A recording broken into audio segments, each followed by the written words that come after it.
Hi everyone, welcome or welcome back to our channel Ashnam. My name is Poonam and this video is about things which you're going to miss in America.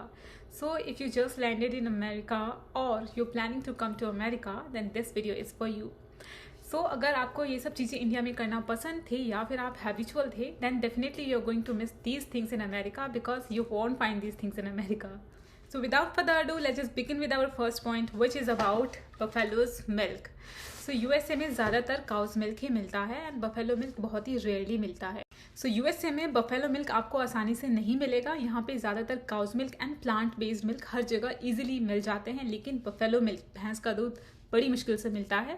सो जितना भी buffalo milk produce होता है वो ज़्यादातर use हो जाता है चीज़ वगैरह बनाने के लिए, क्योंकि बफेलो मिल्क में फ़ैट ज़्यादा होता है एंड जिसमें फ़ैट ज़्यादा होता है उससे ये चीज़ वगैरह चीज़ें ज़्यादा अच्छी बनती है. इंडिया में बफेलोज़ की पॉपुलेशन भले ही काउज से कम है, लेकिन इंडिया में मोर देन 50% मिल्क जो है वो बफेलो से प्रोड्यूस किया जाता है, बिकॉज इंडियंस को buffalo milk fat rich milk पसंद है इसलिए. एंड ऑल्सो बफेलो मिल्क जिसमें फ़ैट ज़्यादा होता है उससे घी क्रीम्स वगैरह ज़्यादा प्रोड्यूस किया जा सकता है, लेकिन वेस्टर्न कंट्रीज़ में ऐसा नहीं है. वेस्टर्न कंट्रीज़ के जो लोग होते हैं वो प्रेफर करते हैं skimmed and low fat milk.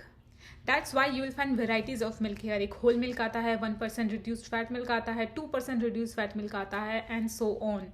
And there is one more reason behind it कि यहाँ पे नंबर ऑफ बफेलो जो है वो काफ़ी कम है एंड वन बफेलो से उतना ही मिल्क प्रोड्यूस किया जा सकता है जितना कि एक गोट से प्रोड्यूस किया जा सकता है. एंड यू नो इट कि एक गोट से कितना कम मिल्क प्रोड्यूस होता है. सो इन केस अगर आपको बफेलो मिल्क मिल भी जाता है यहाँ पे तो वो काफ़ी कॉस्टली मिलेगा. एंड इन केस आपको बफेलो मिल्क पसंद है और आप इंडिया से यूएसए आने वाले हैं तो इंडिया से मन भर के बफेलो मिल्क पीते आइएगा.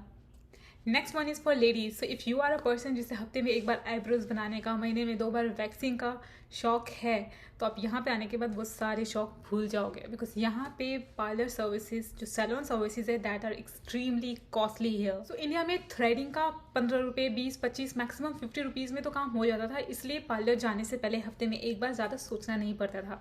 बट यहाँ पे वन टाइम का कॉस्ट ही मिनिमम $15 है, like you can say more than 1000 rupees. So that's why यहाँ पे महीने में एक बार क्या 6 महीने में ही एक बार जाने में आप सोचोगे. So here in USA I really miss going to parlour. India में महीने में 2 बार तो चली जाया करती थी, इतना सोचना नहीं पड़ता था. बट यहाँ पे जब से आए इसमें लाइक मोर देन 7 months मैं पार्लर नहीं गई हूँ. Not only me, even my husband hasn't visited salon till now even for a hair cut. So like we are managing it by ourselves only. जब तक manage हो सकता है तब तक we are doing. Until and unless कोई ऐसे बहुत ही स्पेशल ओकेजन या फिर कोई स्पेशल फंक्शन नहीं होता तब तक we are avoiding. In case you planning to move to or even travel to USA, then my one piece of advice for you would be to carry all your grooming tools with yourself so that you can avoid the expensive things here. Actually में यहाँ पे man power services costly है, because her profession का, हर service का एक minimum base पे set है. That's why man power service जो है वो थोड़ी कॉस्टली हो जाती है. सो अगर आप सिंपल सा एक हेयर कट के लिए भी जाओगे then that can cost you more than $20. And या फेशियल की तो बहुत ही दूर की बात है. सो yeah I am looking forward कि मैं इंडिया जाऊँगी ना जब, तब ये सारी सर्विसेज जो भी है ना वो सब मैं करवा के आऊँगी वहाँ से. Next thing which you going to miss here in USA is somewhat related to the previous one only. So India में आप मेड, इलेक्ट्रिसिटी, प्लम्बर ये सब रखने से पहले, बुलाने से पहले आप इतना नहीं सोचते हो. बस एक फ़ोन कॉल किया, नेक्स्ट 15 to 20 मिनट्स में वो आपके घर आ जाते हैं. लेकिन यहाँ यूएसए में आप ये सब चीज़ें बहुत मिस करने वाले हो, बिकॉज यहाँ पे जैसे कि मैंने बताया कि मैन पावर सर्विसेज कॉस्टली है. यहाँ पे हर किसी का, हर एक सर्विस का, हर एक प्रोफेशन का बेस, मिनिमम बेस पे सेट है, मिनिमम सैलरी सेट है. उस वजह से मैन पावर थोड़ी सी एक्सपेंसिव हो जाती है. सो इसीलिए यहाँ पे इवन बड़े से बड़े घर, अमीर से अमीर लोग भी इलेक्ट्रिशियन, प्लम्बर या फिर हाउस हेल्प रखने से पहले 10 बार सोचते हैं, बिकॉज उनकी सर्विसेज काफ़ी कॉस्टली है यहाँ पे इसीलिए हर कोई सबसे पहले तो सारे जो भी टूल्स होते हैं वो अपने घर में ही रखते हैं, सो दैट कि कल को कोई भी प्रॉब्लम होती है तो उसको पहले खुद से सॉल्व कर सके. एकदम फाइनल में अगर नहीं हो पा रहा है, सारी चीज़ें, सारी कोशिश से कर ली और नहीं हो पा रही है सही, तब जाके फिर बुलाया जाता है बिल्कुल एंड में. इवन ड्राइवर्स, इंडिया में ड्राइवर रखना फिर भी अफोर्डेबल है, लेकिन यहाँ यूएसए में आप हार्डली किसी को देखोगे कि किसी ने ड्राइवर रखा हुआ है. एंड ऑल्सो एक चीज़ नोटिस करिए कि यहाँ पे चीज़ें भी इस तरीके से आती है कि आप उसको खुद से फिक्स कर सको, आपको दूसरों की हेल्प लेने की ज़रूरत ना पड़े. I will give you one example. यहाँ के वॉशरूम्स में, टॉयलेट में आपको पता है कि वो बाइडेट या जेट स्प्रे नहीं होता है. सो यहाँ पे अमेजोन में ये चीज़ें मिल जाती है जिसको आप खुद से फिक्स कर सकते हो. सो यू कैन सी कि यहाँ पे अब उसको फिक्स करने के लिए, बाइडेट को लगाने के लिए आपको बाहर से हेल्प बुलाने की ज़रूरत नहीं है. You can do it your self. You won't believe कि यहाँ पे अगर कोई चीज़ ख़राब हो जाती है तो लोग उसको फेंकना प्रेफर करते हैं एज़ कम्पेयर टू कि उसको ठीक करवाएं, बिकॉज उसको ठीक करवाने की कॉस्ट ही उतनी आ जाएगी जितने में कि नया प्रोडक्ट आ जाएगा।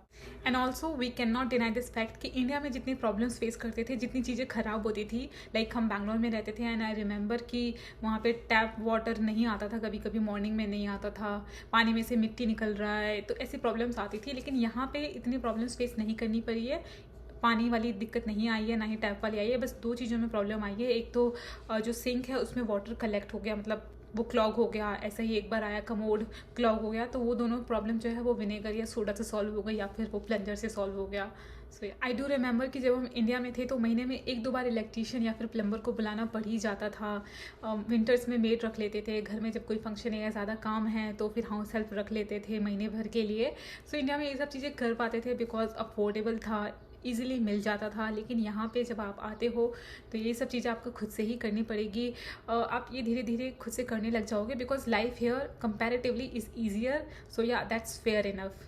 Next thing you're gonna miss is spitting and littering. Yes, I know this is a bad thing, but I cannot deny this fact कि जब आप इंडिया में होते हो तो ये चीज़ें जाने या अनजाने में करते हो। I will be very honest, I do miss spitting because मेरे केस में I have the problem of like मेरे मुंह में थूक बहुत ज़्यादा बनता है, या जब कोल्ड एंड कफ होता है तो मुंह में बलगम बहुत ज़्यादा बनता है। तो उस केस में ना जब मैं सड़क पे होती हूँ here in USA, then I find it difficult because उतना देर तक मैं अपने मुंह में उस बलगम को नहीं होल्ड कर सकती।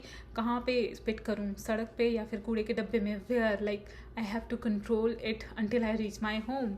सो yeah that's why I find this thing annoying here कि कहाँ पे स्पिट करो, बिकॉज यहाँ पे आप इससे स्पिट नहीं कर सकते हो बिकॉज यहाँ पे हर जगह कैमरा लगा है। आप ऐसे ही कहीं लिटरिंग नहीं कर सकते हो, हर जगह कैमरा लगा है। आप यहाँ से तो चले जाओगे लिटर करके, लेकिन अगले दिन आपके घर पे टिकट आ जाएगा, ticket is here is fine. I know this is sounding so awful but we Indians do such things. हम इंडिया में थूकने से पहले या कूड़ा फेंकने से पहले नहीं सोचते हैं, लेकिन हम वही इंडियंस जब वेस्टर्न कंट्रीज जाते हैं तो ये सब चीज़ें कंट्रोल करना सीख जाते हैं। हालांकि इंडिया में भी कई कई जगह रूल्स है लिटरिंग को, स्पिटिंग को लेकर कई जगह पे रिस्ट्रिक्शंस है, लेकिन फिर भी वहाँ के लोग कितने डरते हैं लिटरिंग करने से पहले या स्पिट करने से पहले, because there is a difference in the amount of fine. India में जहाँ आपको सिर्फ 500 रुपये लगेंगे ना स्पिटिंग या फिर लिटरिंग करने के, वहीं यहाँ पे $100 लगते हैं मिनिमम।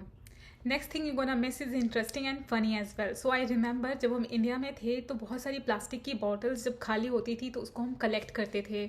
बहुत सारी पुरानी बुक्स, न्यूज़पेपर्स, लोहा, मेटल्स की चीज़ें, ये सब हम इकट्ठा करते थे, कलेक्ट करते थे एंड देन इसको हम रद्दी वाले को बेचते थे और थोड़े बहुत पैसे कमा लेते थे। वो सब चीज़ें इंडिया में पॉसिबल थी, लेकिन यहाँ यूएसए में ये सब चीज़ें नहीं होती है। तो या this thing you gonna miss in USA अगर आप इंडिया में ये चीज़ें करते थे। यहाँ पे भी इतना कुछ प्लास्टिक में आता है, इतना सारा प्लास्टिक के डब्बे इकट्ठा हो जाते हैं कि उनको देख के सोचती हूँ कि अगर इंडिया में होती तो मैं पक्का इसको रद्दी वाले को बेच के 100-200 रुपये निकाल लेती।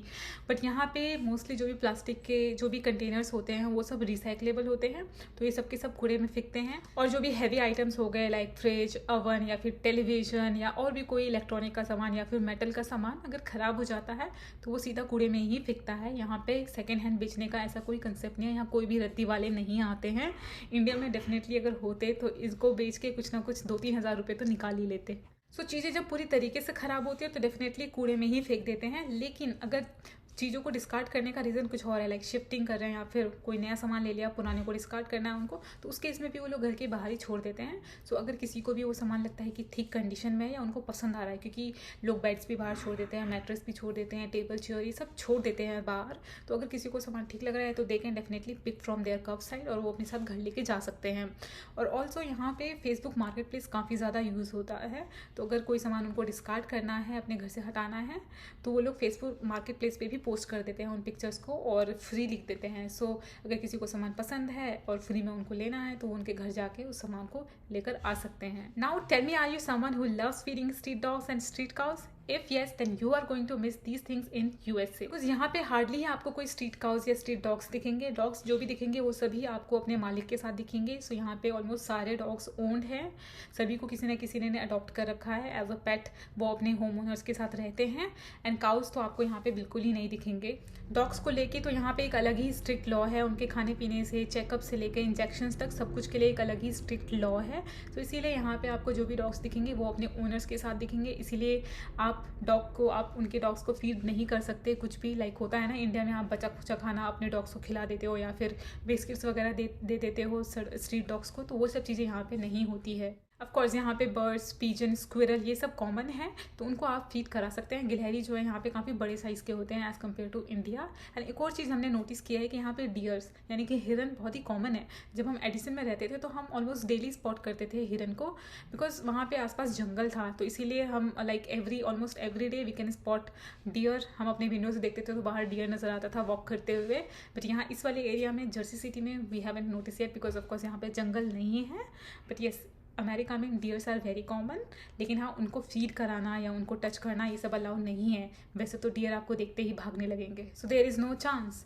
सो yeah I do miss feeding street dogs, specially street cows, because बहुत सारे ऐसे फेस्टिवल्स होते हैं जिसमें कि गाय माता को रोटी खिलानी होती है या फिर कुछ फ्रूट्स खिलाने होते हैं, तो वो सब फेस्टिवल्स फिर अधूरे रह जाते हैं। But at the same time ये एक अच्छी बात भी है कि यहाँ पे एनिमल्स को लेके एक स्ट्रिक्ट लॉ है जो कि इंडिया में नहीं है, जिसकी वजह से इंडिया में देखा गया है कि एनिमल्स के साथ कितनी क्रूएलिटी हो रही है। Next thing is for my those Indian peoples who believes in God and जिनको पूजा पाठ करना अच्छा लगता है, स्पेशली वो फीमेल्स जो मैरिड है, जो फास्ट वगैरह रखने पर बिलीव करती है। ओके, सो यूएस में आपको हिंदू टेम्पल्स तो मिल जाएंगे, आपको हर एक एरिया में कोई ना कोई हिंदू टेम्पल मिल जाएगा, लेकिन आप उतना फ्रीली पूजा नहीं कर पाएंगे जितना कि आप इंडिया में करते थे। बिकॉज यहाँ पे हर टेम्पल्स के ना अपने खुद के रूल्स एंड रेगुलेशंस है। लाइक यहाँ के टेम्पल्स में आप दीपक या फिर धूप बत्ती वगैरह नहीं जला सकते हो, आप पान के पत्ते या कुछ लीव्स वगैरह चढ़ाते हो, फ्लावर्स चढ़ाते हो, वो सब नहीं कर सकते यहाँ पे। आप इंडिया में तो आप घर से ले जाते हो अपना मिल्क भगवान को चढ़ाने के लिए या फिर पानी, ये सब चीज़ें यहाँ पे के मंदिरों में ना वो लोग खुद से ही रखते हैं और खुद से ही देते हैं लोटे में भर भर के। एडिसन में आई रिमेंबर कि जब मैं टेम्पल गई थी, सावन का सोमवार कर रही थी, तो वहाँ पे मैं खुद से ले जाती थी घर से। तो फर्स्ट डे जब मैं ले गई तो उन्होंने अलाउ तो किया, बट उन्होंने कहा कि हम ये सब चीज़ें अलाउ नहीं करते हैं कि आप अपने घर के लोटे से चढ़ाओ, यहीं पे हमारे पास लोटा है, यहीं पे पानी है, यहीं पे मिलकर आप यहीं से कर लो खुद से। सो तब मुझे ये चीज़ पता चली। एंड यहाँ पे जर्सी सिटी में भी लाइक अभी जस्ट रिसेंटली शिवरात्रि गई है, तो आई सॉ कि वहाँ पे वो लोग खुद से ही मिल्क देते हैं, खुद से ही वाटर देते हैं मिल्क में मिला के, तो आप वहीं से चढ़ाओ, तो आपको घर से ले जाने की कुछ भी ज़रूरत नहीं है। तो यस, यहाँ के टेम्पल्स में फ़ोटोग्राफ्स भी क्लिक करना अलाउ नहीं होता है।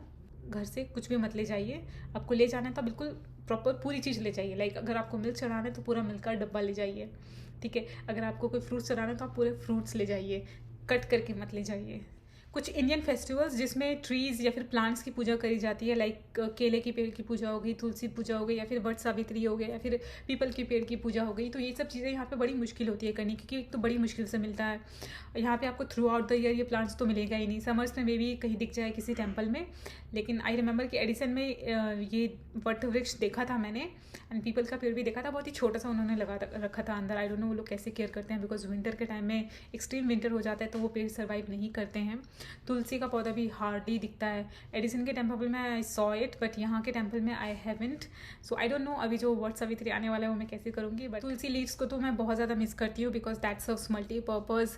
इनफैक्ट फ्लावर्स जो हम भगवान को अर्पण करते हैं वो भी यहाँ पे बहुत ज़्यादा एक्सट्रीमली एक्सपेंसिव है, तो डेली पॉसिबल नहीं है कि हम चढ़ा सके। तो ये सब चीज़ें हैं जो लोग इंडियन पूजा करते हैं daily, they gonna miss these things. But yeah don't worry too much about these things, because यहाँ पे सारे फेस्टिवल्स चाहे छोटे से ही सेलिब्रेट करें, सेलिब्रेट हो जाता है।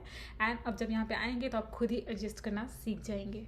Next thing you gonna miss is बेफिक्र बीमार होना, बिकॉज यहाँ पे सिक होना आपको बहुत ही महंगा पड़ सकता है। इसीलिए यहाँ पे हर कोई अटमोस्ट केयर करता है कि बीमार ना पड़े, बिकॉज अगर आप बीमार पड़ गए, गलती से भी ज़्यादा बीमार पड़ गए और आपको हॉस्पिटल जाना पड़ गया, तो उस केस में ना अगर आपके पास इंश्योरेंस है तब तो आप कर जाओगे सर्वाइव, लेकिन अगर इंश्योरेंस नहीं है तो आप लुट जाओगे।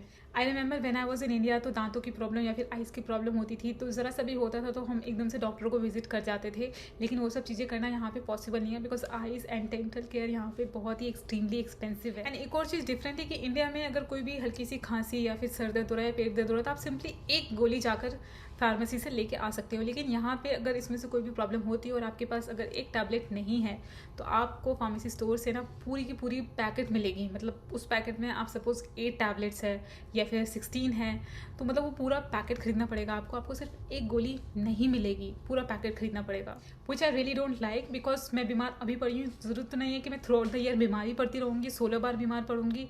एंड ऑल्सो मेडिसिन की एक्सपायरी डेट भी होती है, तो मे बी उस टाइम तक फिर वो एक्सपायर हो जाए, तो my all money would be wasted. That's why I really don't like this thing. So yeah, I would suggest you to be extra careful when you arrive here in USA and carry all the over-the-counter medicines along with you so that you don't have to spend here. Next thing you gonna miss here in USA is that कि आप यहाँ पे कहीं भी किसी भी वक्त मुँह उठा के नहीं जा सकते हो. इंडिया में आप कहीं पे भी किसी भी वक्त चले जाते हो और आपको सर्विस मिल जाती है, लेकिन यहाँ पे ऐसा नहीं है. यहाँ पे चाहे डॉक्टर विजिट हो तो उसके लिए आपको अपॉइंटमेंट लेना पड़ता है. चाहे कोई भी डॉक्टर हो, छोटा मोटा बड़ा, लेना पड़ेगा अपॉइंटमेंट. पार्लर का हो, सैलून सर्विस का हो तो आपको अपॉइंटमेंट लेना पड़ेगा पहले, तभी आपको सर्विस देंगे. या फिर आप टैक्स ऑफिस जाते हो तो वहाँ पे भी अपॉइंटमेंट लेना पड़ेगा. हालांकि जहाँ पे आपकी कम्युनिटी, इंडियन कम्युनिटी ज़्यादा है, कुछ ऐसे हैं जो कि अलाउ कर देते हैं आपको बिना अपॉइंटमेंट के भी. बट यहाँ पे जो प्रॉपर अमेरिकन साइड हो गए तो वहाँ तो बिना अपॉइंटमेंट के आपको सर्विस कतई नहीं मिलेगी. इवन यहाँ यूएसए के गवर्नमेंट ऑफिसेज हो गए तो वहाँ पे भी अगर आपको किसी से कुछ काम है या मिलना है तो उसके लिए भी अपॉइंटमेंट लेना पड़ेगा. बैंक्स, यस, यहाँ पे बैंक्स में भी अगर कोई काम है, आपको किसी बैंक एग्जीक्यूटिव से मिलना है, कोई आपको प्रॉब्लम है वो सॉल्व करवानी है, तो उसके लिए भी आपको पहले अपॉइंटमेंट लेना पड़ेगा. वहाँ इंडिया में पार्लर जाती थी तो कभी भी अपॉइंटमेंट नहीं लिया, उठ के चली गई, थोड़ा देर वेट किया, सर्विस मिल जाती थी. सो of course you gonna miss these things here in USA because India में जब भी बैंक जाना होता तो थोड़ा ना आज तक कोई अपॉइंटमेंट लिया था. Now we have come to the end of this video. It's time to say good bye now. I really hope you enjoyed and like this video. In case you like this video, then don't forget to hit like, share and subscribe to my channel. I'll see you next video. Till then, take care. Bye.